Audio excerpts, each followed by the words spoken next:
Bem-vindos, senhoras e senhores, esse é Droga de Canal, eu sou o Lucas e na imprevisibilidade da Umbra eu fiquei surpreso com a originalidade dos contos da Umbra aqui do Drums Around the Fire. E nós chegamos no penúltimo episódio desta droga desse clube do livro, quer dizer, só o clube do livro, com esses queridos convidados. Então, por favor, senhores, se apresentem novamente aqui para o público, que são os queridos aqui. O pessoal já conhece vocês, mas, por favor, Rafael PH, por favor, dá um salve aí pro pessoal. Eu sou o Rafael, como tem dois na live, vocês podem me chamar de PH. Eu estou sempre lá no canal do Rodrigo Hagabashi, nas quartas-feiras, fazendo Lore Sheets RPG, e eu sou palestrinha. É isso. Muito bem, então falando de Rafael, vamos o Rafael Damasceno, queridíssimo do Vale das Trevas. Cara, dá um oi aí, pessoal. E aí, pessoal, tudo bem? Eu ia dizer, né, meu, ninguém me chama de Rafael, eu sou Damasceno. Eu sou Damasceno, mas estamos aí de novo, depois desses contos maravilhosos da Umbra. Realmente surpreendente, não achei que fossem fazer algo tão bacana. Demorou. E por último, e claro, não menos importante, meu querido Rodrigo Pontes, do Fábulas Cotidianas RPG. Dá um salve aí, pessoal. Fala, bebê! Chegamos ao penúltimo episódio desta saga e prometemos não ser decepcionante como o final de Game of Thrones. Vai dar bom, vai dar bom. Inclusive com esses três contos aqui de Umbra surpreendentes. Vai dar muito bom. Sim. Os três contos curtíssimos, né? Eu fiquei...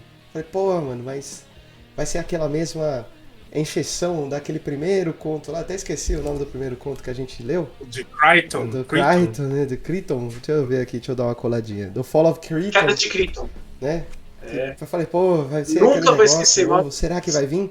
E eu fiquei surpreso. Eu não diria que exatamente as histórias elas são boas, né? Assim, espetaculares. Mas eu fiquei impressionado com a originalidade, né? Mas não vamos dar spoiler, vamos por partes. E então vamos falar dos contos da Umbra, né? Tales of the Umbra, como é que é intitulado em inglês no livro. E nós começamos com Restricted Entry, que do Robert Hatch. Muito legal esse conto. Ele vai falar a história. Deixa eu até colar aqui nas anotações do Derek Beausoleil. É isso mesmo? Eu nem lembro aqui o nome dele. Eu não me arrisco a falar esse sobrenome. É esse nome aí mesmo? É tipo o sobrenome da Tati, não dá pra... Entendeu? Ó, a gente fala e pede desculpa, né? A gente tem outro que o Derek, que ele trabalha numa empresa, ele recebe um chamado para ele trabalhar numa parte mais noturna, ele encontra uma moça que fala sobre uma natureza um pouco diferente sobre ele, e então ele tem uma experiência umbral do caralho. E, mano, eu achei isso muito legal, só sendo bem curtinho aqui, dando os meus 10 centavos, que, mano, o que ele fala, a proposta dele trazer não um lobisomem com um contato com a Umbra, eu achei do caralho. É justamente essa originalidade que eu digo que esses três contos tiveram, que você não teve em nenhum dos outros contos que a gente viu nas outras 4 partes. Nem parece que essa é a parte 5, né? Que a gente teve nas outras 4 partes, que é justamente o seguinte, a gente falou de lobisomem, beleza, mas então a gente tem outras coisas pra contar, principalmente aqui, dos parentes, né? Então eu acho isso muito legal, de uma originalidade importante aqui pra esse livro, porque os parentes, eles sempre são esquecidos, e aqui a gente tem um lugarzinho ao sol para os parentes nos seus contos místicos, né? Então, começando aqui com o Rafael PH, por favor, o que você achou? O conto que eu mais gostei. Também achei ele muito original. Gosto muito de ter sido um parente, até porque a gente não costuma fazer essa ligação entre parente e Umbra, né? Porque me corrija se eu estiver errado, mas até onde eu sei, os parentes não entram, né, na Umbra sem a ajuda de Umbraru. Exato. Que foi o caso que aconteceu no conto. Fora isso, o conto ele foge um pouco do épico que a gente espera do lobisomem, então gosto muito disso também, sabe? Tipo, dá pra você fazer uma história mais... Ela não é exatamente pé no chão, né? Porque tem lá a sua fantasia, o seu horror, né? Mas ele não precisa recorrer aquela velha história do vamos salvar Gaia, e aí vai, sabe? Tipo, ele é bem pé no chão nesse sentido. E eu achei ele, acima de tudo, eu achei ele um conto de horror mesmo. Assim, um conto de horror true. Porque ele se gasta muito descrevendo sons, descrevendo texturas. Quando ele entra na Umbra, aquela Umbra corrompida, o conto ele dá o clima legal de como é essa mudança, né, na realidade. Achei do caralho, achei esse conto do caralho. Achei muito foda também essa questão de ser um parente. Eu acho que ela foi muito bem acertada justamente porque dá essa novidade, né? Porque às vezes pro Garou, é a Umbra, né? E aí você entrar na Umbra pelos olhos de um parente te dá esse frescor realmente, né? Então ele não tem... O Robert Hatch, ele se demora justamente nessas descrições e eu acho que às vezes falta, pelo menos em uma grande maioria de mesas das quais eu participei de lobisomem, né? Do que é a Umbra. Um fato interessante que eu acho que muito foda, né, nesse conto é como ele descreve a Claire, né? Como a aparência dela na Umbra, sendo uma andarilha do asfalto, ela tem essa coisa do espiritual, mas ligada à tecnologia, né? Então, os olhos, né, como um neon, como um farol de carro, os cabelos como se fosse um neon. Então, essa luminescência dela é ao mesmo tempo espiritual, mas também ligada à tecnologia né, que os andarilhos do asfalto estão sempre muito ligados. E eu acho que é um conto muito legal, que eu acho que sempre o bacana de pegar esses contos é como você traduz isso na mesa.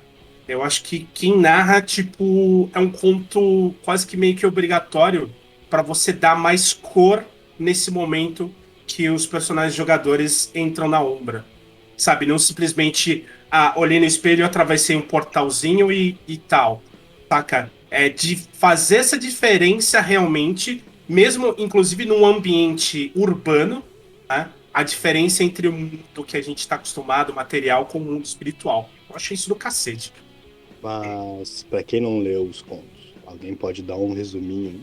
Pra quem não leu, Exatamente. A gente tá dele pau no conto, mas o cara que abriu o vídeo agora deve estar pensando: do que eles estão falando, tá ligado? Onde é que eu acho esse livro? Do que ele se alimenta? do que o Drums Are the Fire, você fala? Não, desse conto específico que a gente tá debatendo da Umbra. Como assim? Eu não entendi.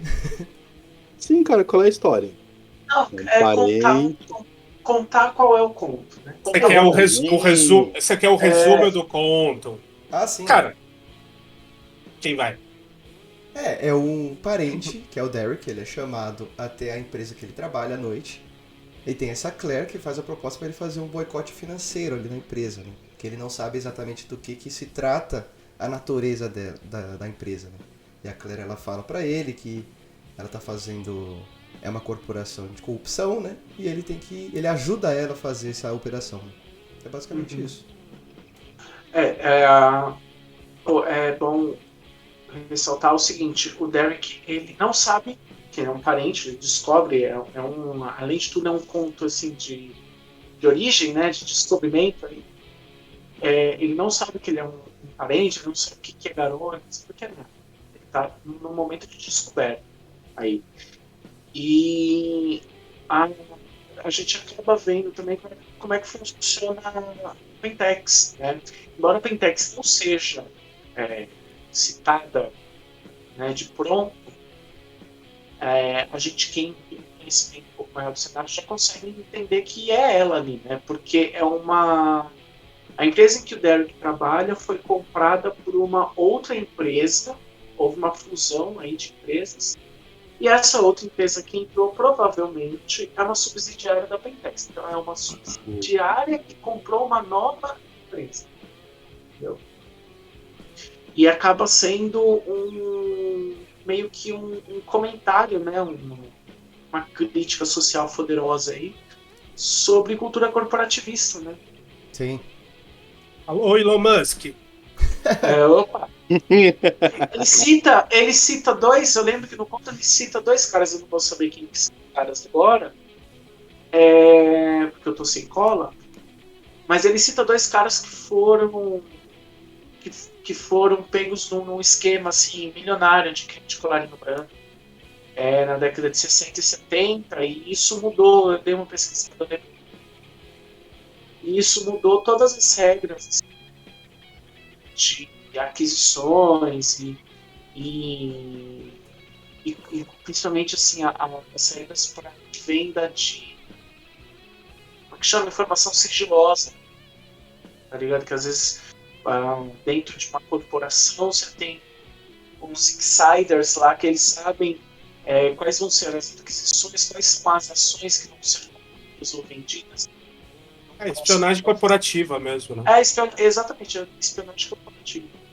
E aí eles vendem essa informação para os outros, para outras empresas, para empresas rivais e tal. E aí isso é meio que o pano de fundo, né? Porque o que o Derek faz não tem muito a ver com isso, né? Ele trabalha com alguma coisa a ver com licitação de ambiental, alguma coisa assim, entendeu?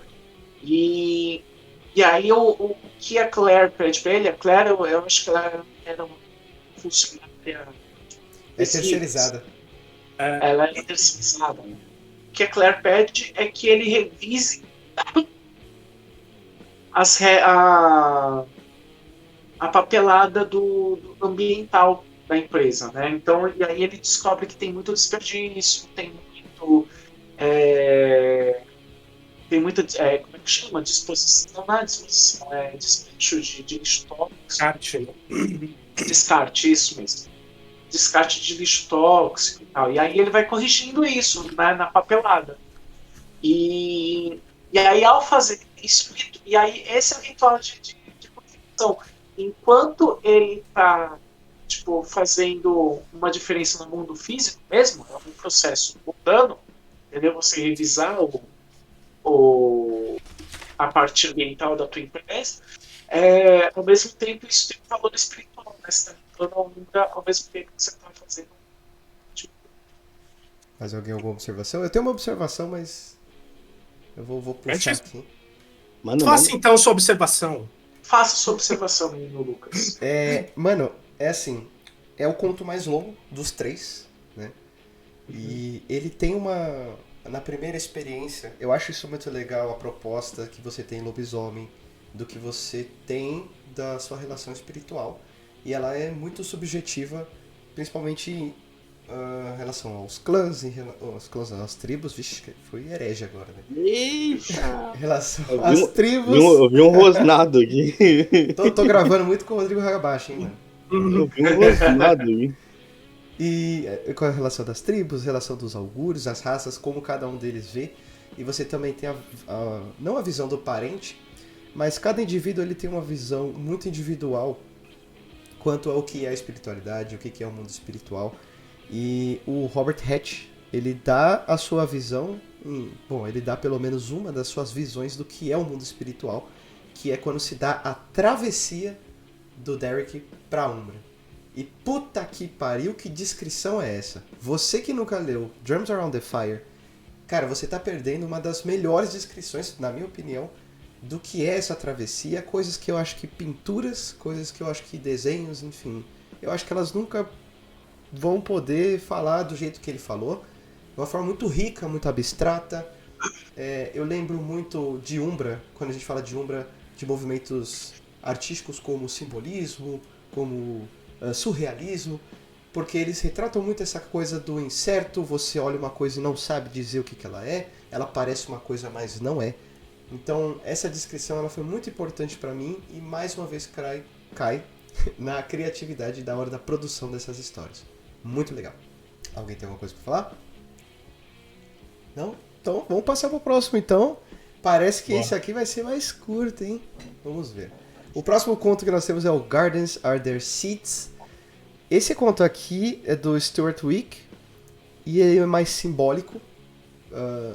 em relação ao conto, né? Ele vai envolver Garou e ele vai contar a história do Euríclides, né?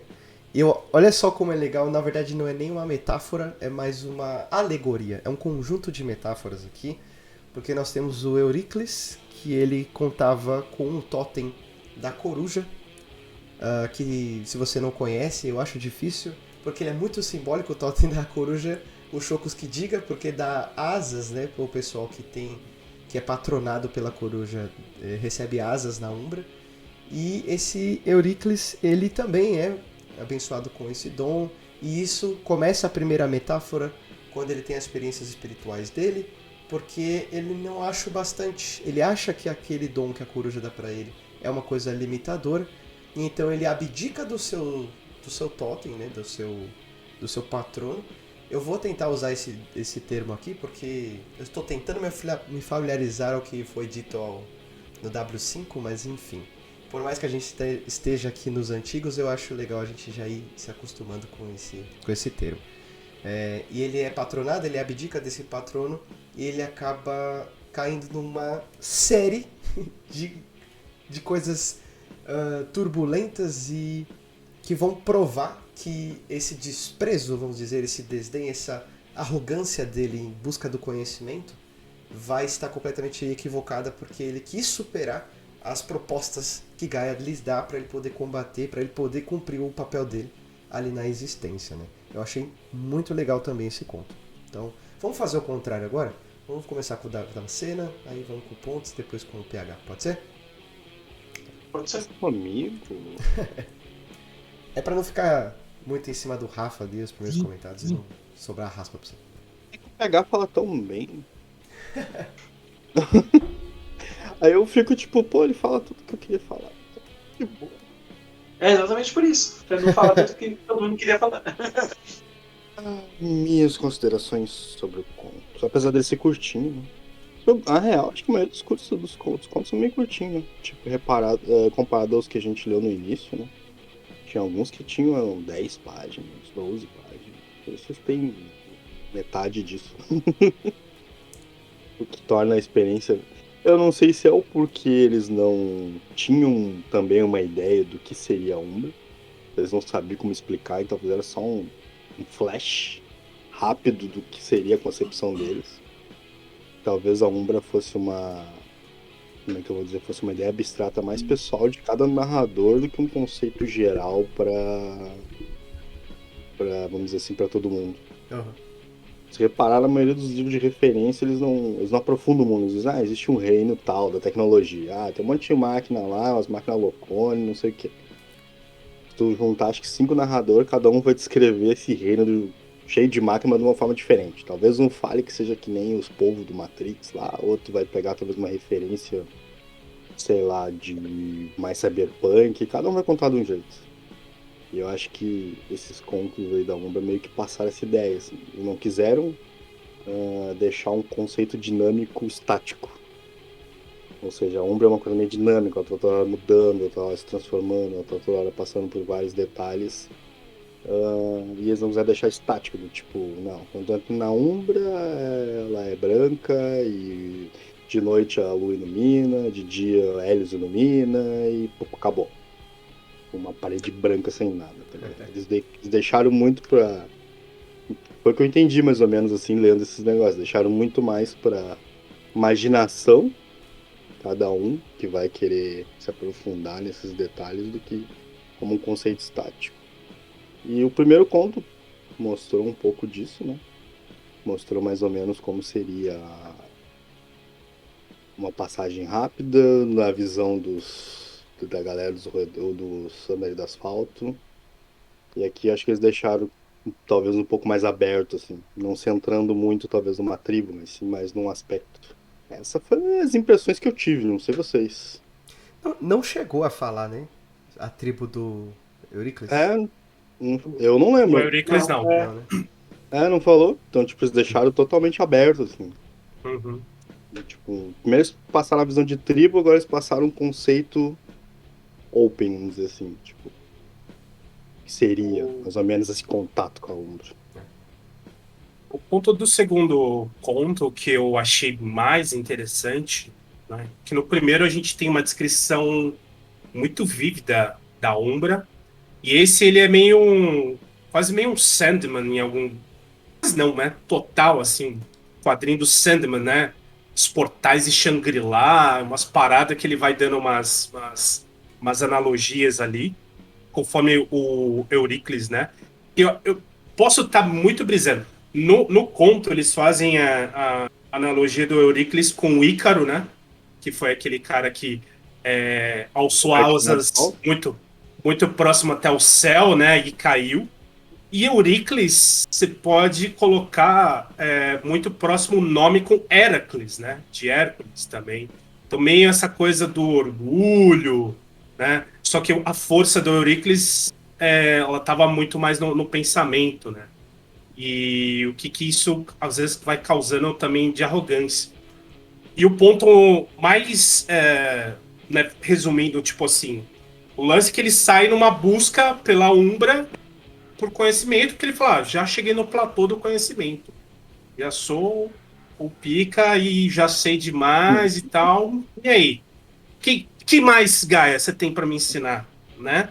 E aí sai voando e tal e pô, não tem nada, não tem nada. Tipo, essas asas da coruja estão me atrapalhando, né? E a partir do momento que existe uma ruptura, né? Que ele, esqueci em, inglês, em português, é tipo cast out, né? Tipo, você afasta, você lança fora, né? O lance do patrono, né? Que ele abandona a coruja e ao mesmo tempo a coruja o abandona. O conto traz um conceito muito do tipo pro Garou isso é como se fosse uma lobotomia, né? Você perde Sim. sua essência. Isso, cara, falou muito forte comigo, trazendo para uma experiência empírica do que a gente escuta que acontece em religiões de matriz africana, por exemplo. Né? O momento que você abandona o seu orixá, ou vamos colocar como patrono aqui, usando os termos do jogo, né? Então, o quanto a pessoa ela se sente vazia, quanto ela realmente não é só você tipo se afastar, não é você tirar uma roupa, você está tirando uma parte da sua essência, do que está na sua herança, na sua ancestralidade. Então, essa foi a parte do conto que mais mexeu comigo, né? Além dessas descrições mais abstratas, essa relação espiritual do Garou com o seu patrono e toda essa arrogância que ele tem, né? Nessa sua viagem astral, até poderíamos dizer, indo até na Umbra Profunda, né? Foi o que mais falou comigo. Eu não gostei desse ponto. Eu achei justamente por motivos que vocês já ressaltaram. Achei ele muito vago. Ao passo que no conto anterior a gente tinha. Tudo bem que assim. A gente falou de Umbra, mas na verdade no conto anterior ele estava na penumbra, né? Ou pelo menos.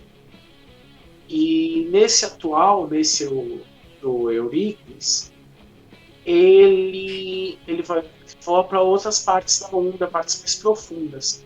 Mas é tudo muito vago, você não tem uma.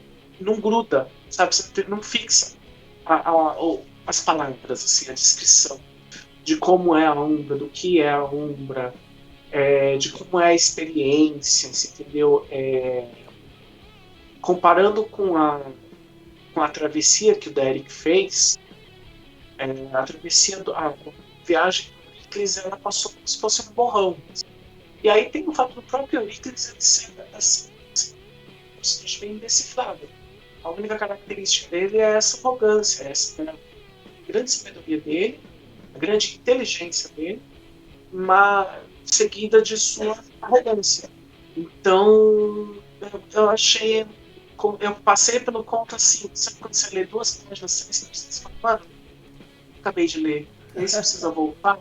Isso aconteceu comigo. Pisciano, mal de pisciano. Mas, assim, tem coisas boas aqui.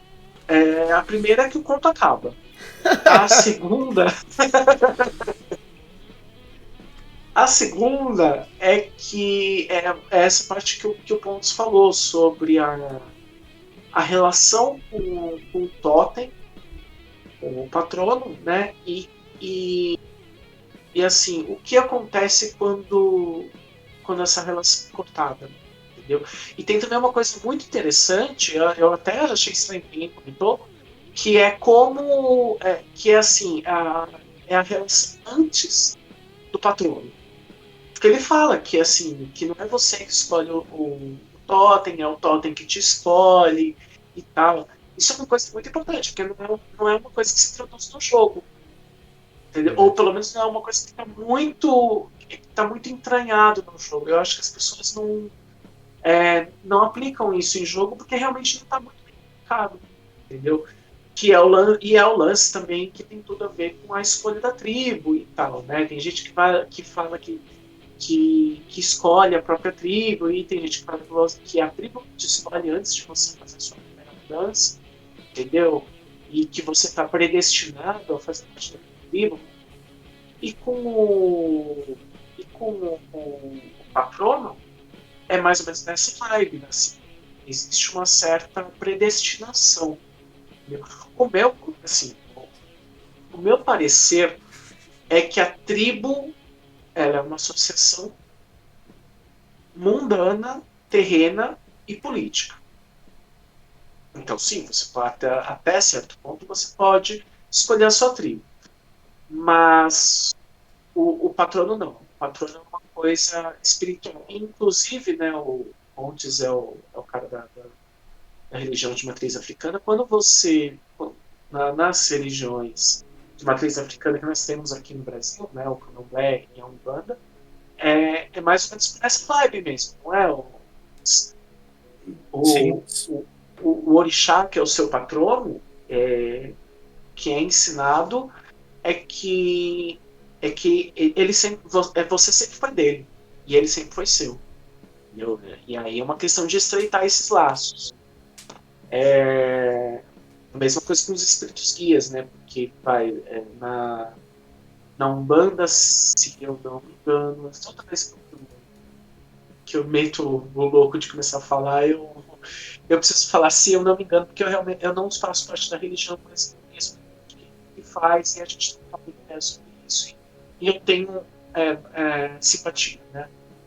Mas, se eu não me engano, na Umbanda também trabalha mais com espíritos guias do que com orixás, né?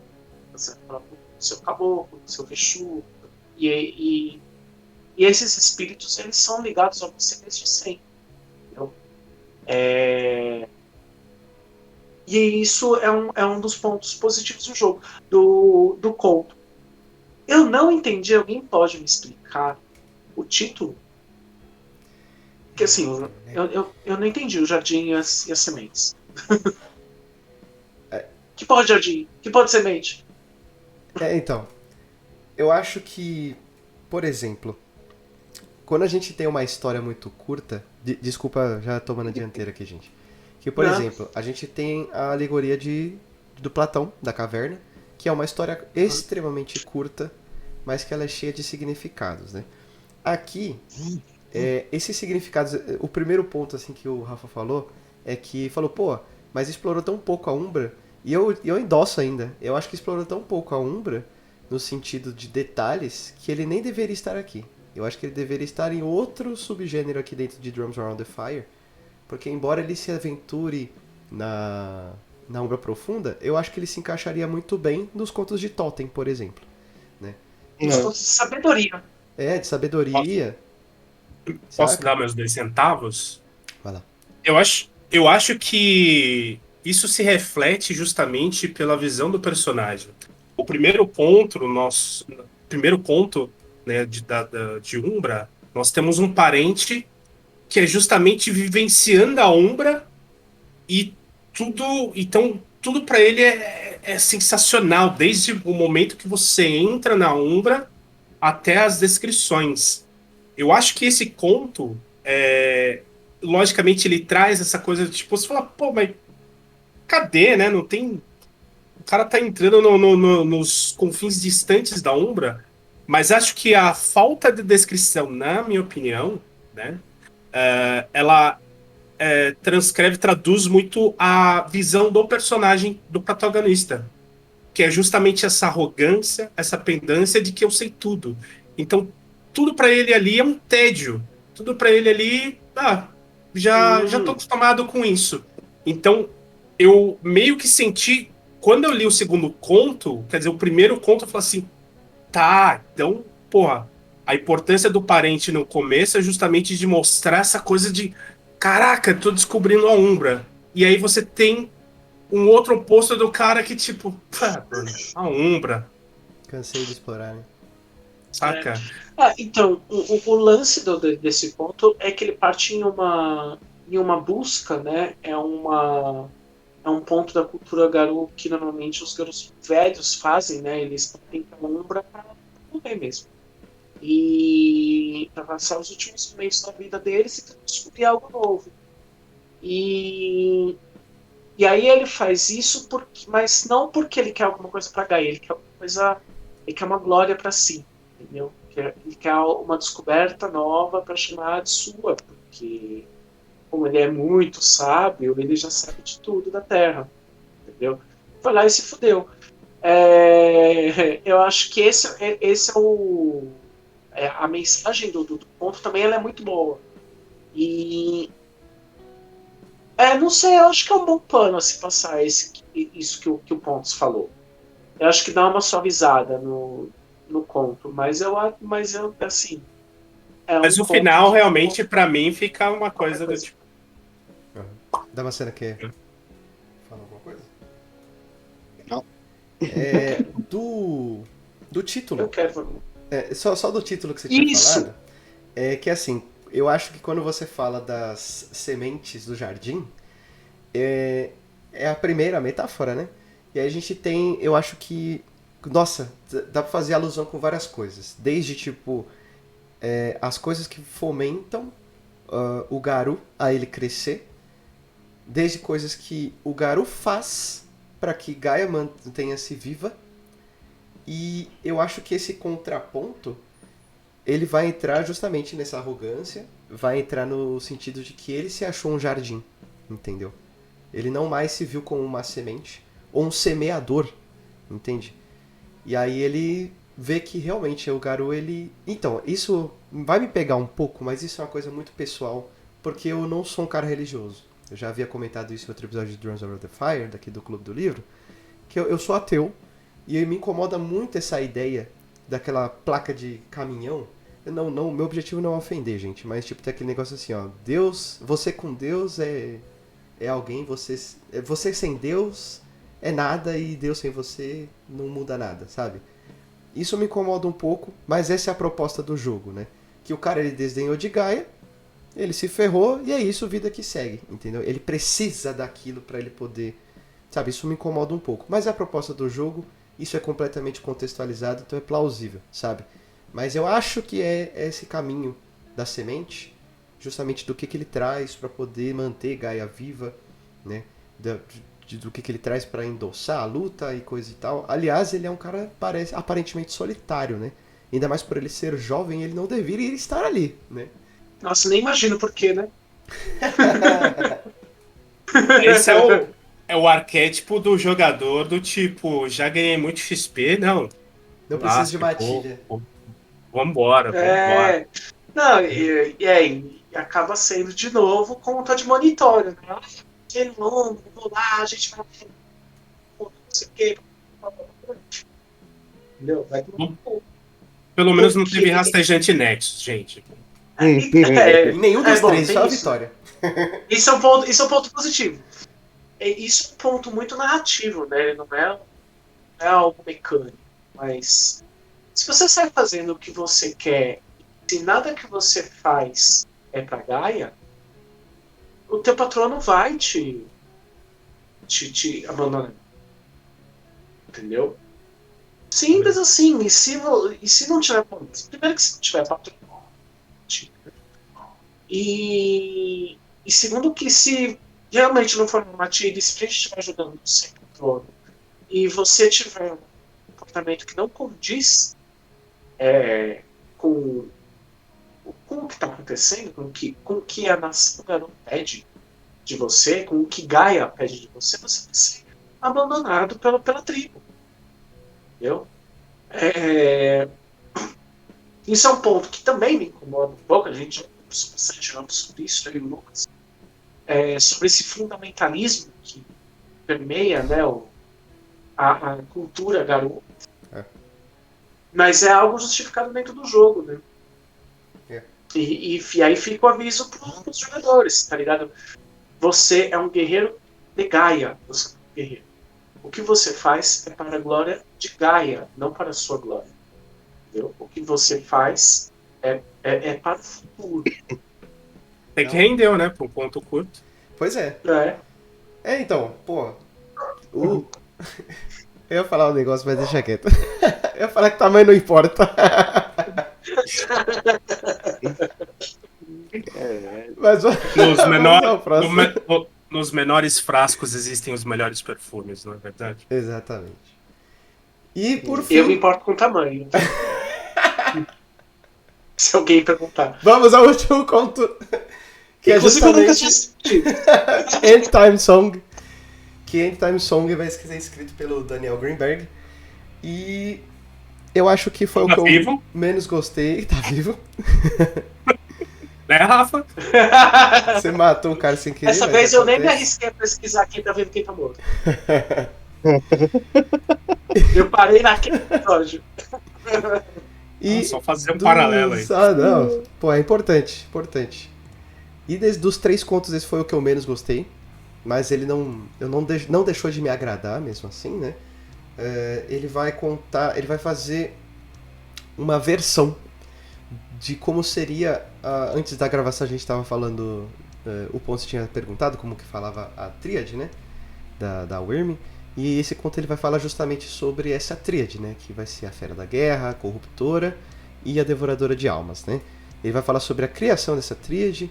Ele vai fazer todo um histórico lendário, uma coisa mitológica, antes de chegar da separação do mundo físico do mundo espiritual. E nessa separação em que a Wyrm ela fica enfraquecida, que ela realmente perde a sua luta, ela entra em um conflito mental em que ela precisa... E isso é muito profundo para ser um conto curto, cara.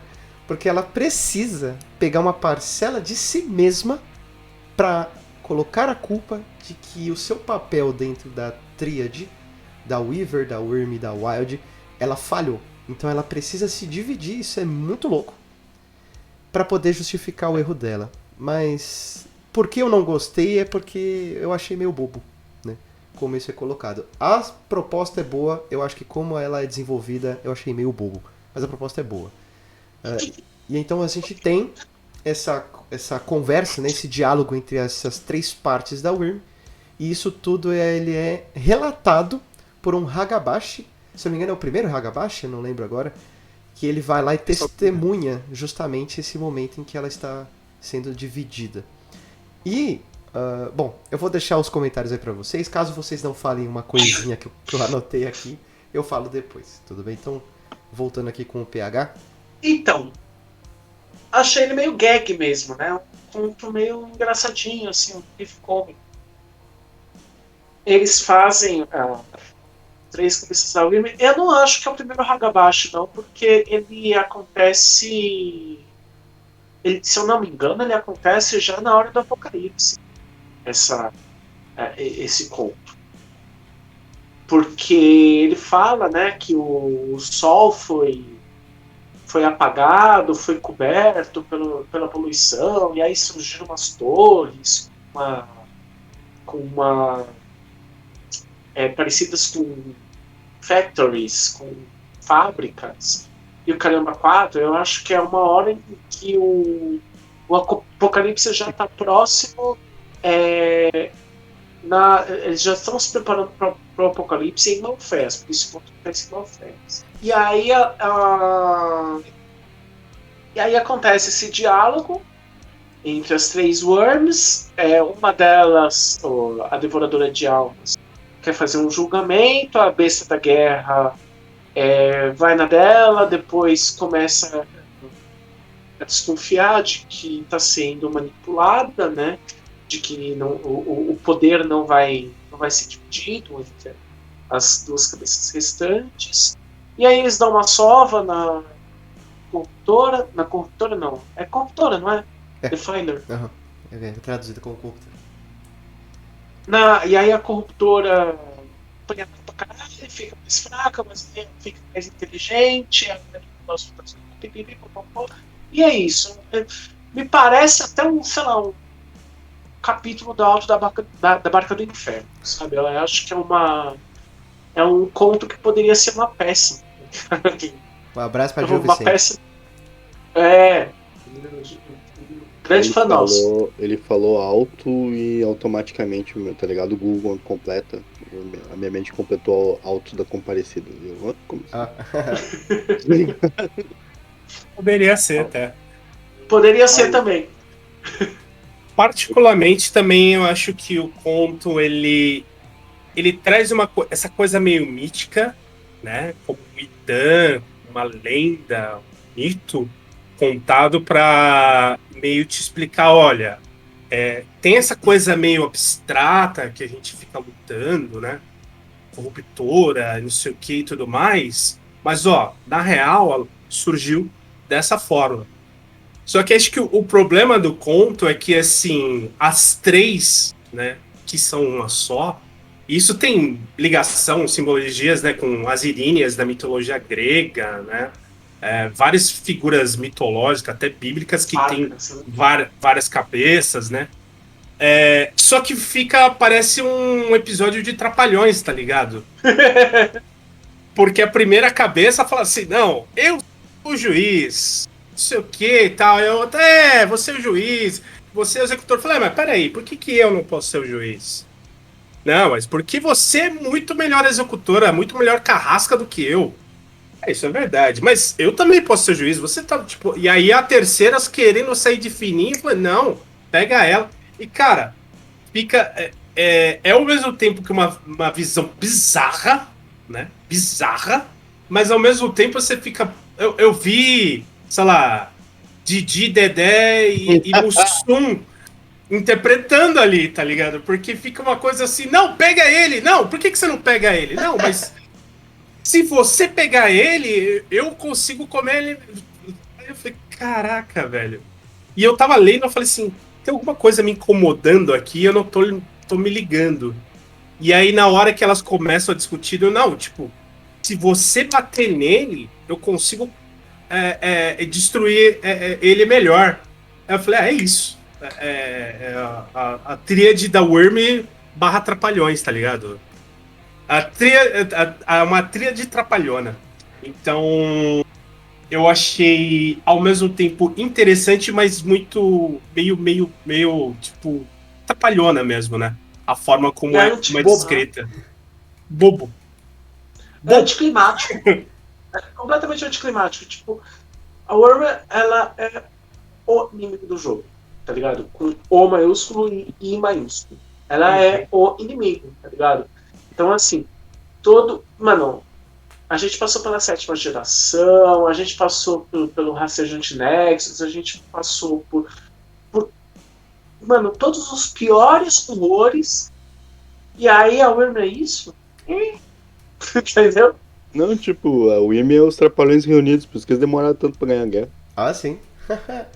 mas, tipo assim, em cima disso tudo, embora seja meio paia, e talvez, pensando agora, por ser relatado, seja, como é que chama? Ele foi testemunhado por um Hagabashi, então isso é muito simbólico, né? Pra trazer essa forma uma forma mais boba e tal. Eu acho isso interessante. Eu acho legal também, porque a gente vai demorar para chegar nesse livro aqui no canal, que a gente tem o livro dos augúrios, mas você pode encontrar esse livro em português e gratuitamente no Discord do Nação Garou.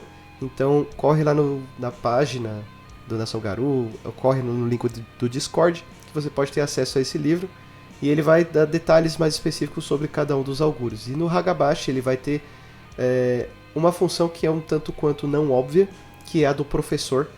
E eu acho isso muito interessante, apesar de eu ser professor, eu não me vejo como Hagabashi. Que o professor, em alguns momentos, ele precisa infantilizar a informação que ele está fazendo. E isso é uma coisa que eu mesmo tenho muita dificuldade de infantilizar. Que existe uma coisa quando a gente aprende na faculdade, que é assim, se você não consegue ensinar para sua avó, ou seu avô, tanto faz, o que é uma oxítona, uma paroxítona, que é uma coisa mais simples de você entender, então você tem um problema. Porque você tem que explicar da forma mais simples possível. Então, como se explica uma coisa tão complexa que é a corruptora, dividida em várias camadas, como você explica isso de uma forma que você entenda, né? Então, talvez essa forma boba seja paia mesmo de propósito, né? Uma coisa que foi apontado pelo Rafa, que eu acho muito legal, que é assim, aí ele falou, mas tem as fábricas, não sei o que lá, e ao longo do conto, eles começam a tomar a personificação de inquisidores, né? Eles começam a mudar de forma, coisa e tal. E isso é interessante porque a gente começa o conto lá no momento em que, enfim, tudo era mato, né? A gente acabou de sair da divisão da Umbra. E quando a gente chega no livro da Wyrm, a gente tem a descrição de Malfeas e a gente tem castelos, a gente tem fábricas, tudo ao mesmo tempo. E o que me leva a entender, talvez essa confusão, ela se dê porque... Mano, eu vou brisar aqui agora, hein? Talvez Malfeas sempre foi assim. Só que ninguém nunca entendia essa porra e via como um inferno mesmo, saca? Via as fábricas cuspindo, sabe, fumaças, como se, tipo, aquela profecia da Fênix ali, ela estivesse materializada e ela só estivesse expandindo a sua realidade pro mundo físico, entende? Talvez, é só uma brisa minha mesmo. Porque essa personificação de Inquisição, não existia Inquisição naquele momento em que a Umbra foi dividida. Então, quanto tempo durou esse diálogo? Esse diálogo, ele dura até hoje? Elas brigam até hoje para que a corruptora se mantenha enfraquecida, para que outros aspectos se mantenham fortalecidos? Será que isso quer dizer que a culpa da Wyrm, ela precisa se manter na corrupção? Porque não é exatamente uma coisa que ela queria? Eu acho isso muito legal, mas como já foi dito aqui, não foi representado de uma forma muito bacana, né? Brisou legal. Existe uma possibilidade que é de isso não ter acontecido. Exato. Tem isso, é só uma alegoria. Como tudo na White Wolf, né? Também tem essa coisa. Peguei você. Então fiquei pensando nisso agora. Mandou ver. Eu acho que faz sentido nessa parada, nessa brisa do Lucas. E porque uma vez eu tava vendo um documentário muito antigo e tal, de uma galera fazendo meio que uma dramatização de como os povos nativos avistaram, por exemplo, caravelas chegando. Sendo que o conceito para eles era algo muito estranho, uma caravela. E segundo meio que a dramatização que eles fizeram ali, não vou lembrar mais onde que eu assisti esse documentário, mas lembro que, tipo assim, eles fazem uma dramatização, tipo, 3 caras ali, aí estão olhando, tipo, olha pro mar, tipo, tem alguma coisa estranha ali. E os 3 estão vendo, mas, tipo, ninguém tá sacando o que é. Aí um deles fala assim, é um barco. Eles, é um barco, pô. Então, entraria meio nessa sua brisa. Sim. Saca? É isso mesmo. Então, aí, essa visão meio que, porra, é um barco. É bem isso mesmo, essa linha mesmo. É abstrato, eu gosto disso, eu adoro isso. Mas não é o meu favorito, o conto, como eu disse, pelas razões como já apontadas. Mais alguma consideração sobre isso? Embora eu ame de paixão Daniel Greenberg. Daniel Greenberg, onde você estiver, que você não está morto, tá, Rafa? Um beijo, um abraço quando você assistiu esse vídeo aqui. Autor de Giovanni Chronicles. Então, deu uma pecadinha aí, mas tudo bem. Pelo conjunto da obra, tá muito bom. Daniel, deixa um comentário aqui embaixo explicando esse conto. Por favor, faz essa pra nós. Senhores, esses foram os 3 contos dos contos da Umbra, Tales of the Umbra, e nós estamos caminhando para o final. E o final nós vamos deixar para outro episódio, mas eu quero deixar uma pontinha aqui, antes de ir para considerações finais, que nós temos apenas um último conto, que é o conto que é dado como A Tale of Apocalypse. Esse vai deixar para o último episódio.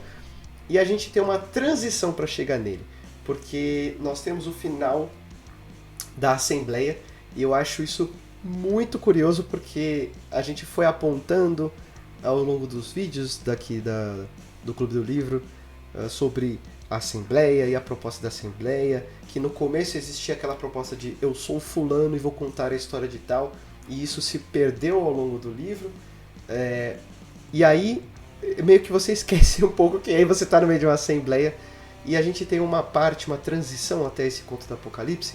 Não vou dar informação nenhuma, mas eu acho interessante que nós temos essa transição, que o Grande Trovão, né, o Great Thunder, ele vai se lembrar a partir desse conto que a gente acabou de ler, né, esqueci o nome dele, que é o End Time Song, que seria a canção do fim dos tempos, né, vamos dizer dessa forma, que ele se lembra de quando ele ainda era um filhote, ele se lembra de uma história que ele ouviu, e aí é que começa, no meio dessa transição, ele vai contar a história sobre o Apocalipse. Então, deixa esse cliffhanger aí pra vocês, e no capítulo final nós vamos discutir sobre esse conto, e já vou avisando que vai ter plot de Lobisomem Apocalipse, sim, porque até agora a gente viu umas histórias que são meio desconectadas, sem continuação, mas aqui, nesse último, nós vamos ter uma conexão muito importante para que realmente tá embolada no que vai acontecer lá na terceira edição em Apocalipse.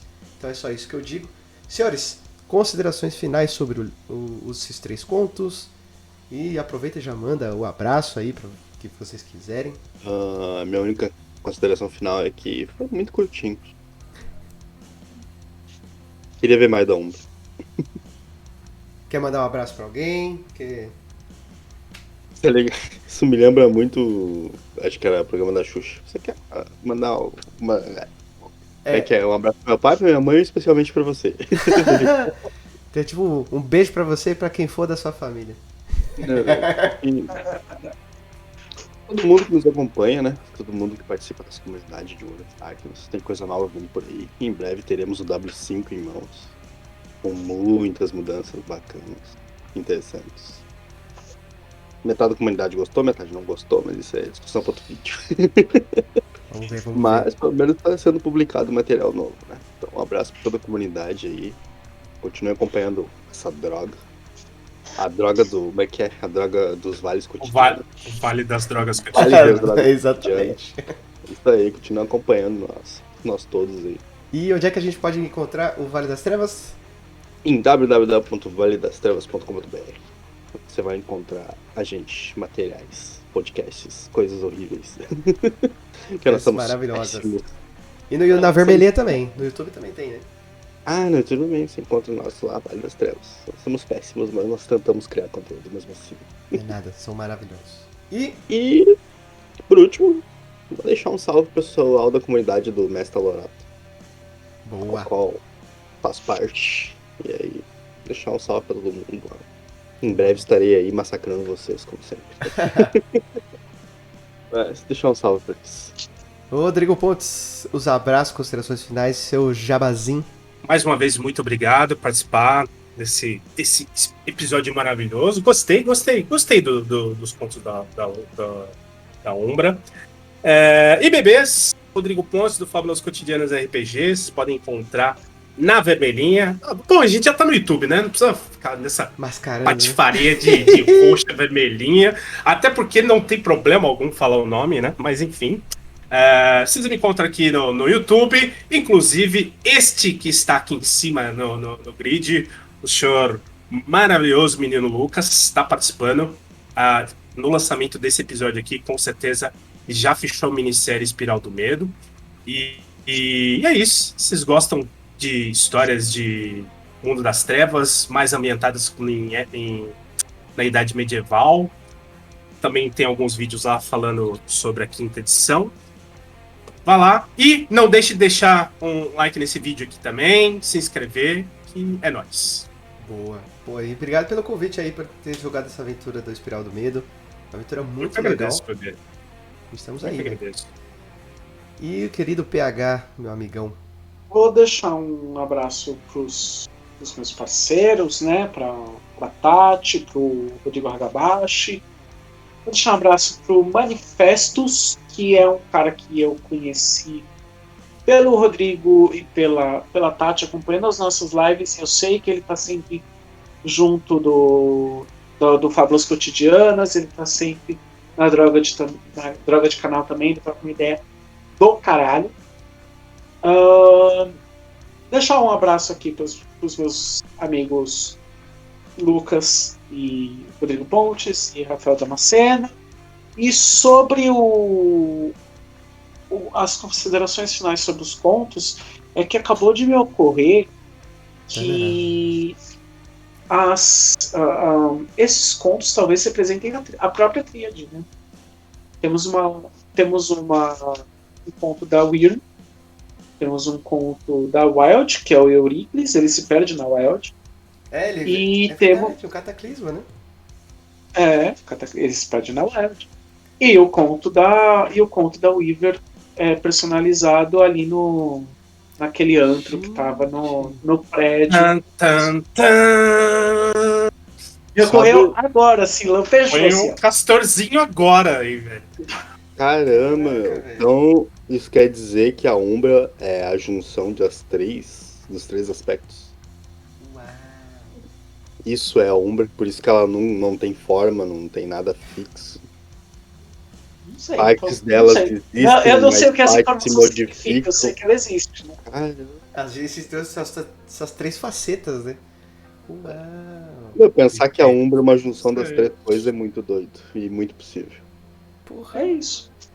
Então, E eu com esse- deletei. Eu acabei de deletar todos os abraços e beijos que eu mandei. Essa informação. Nada mais importa.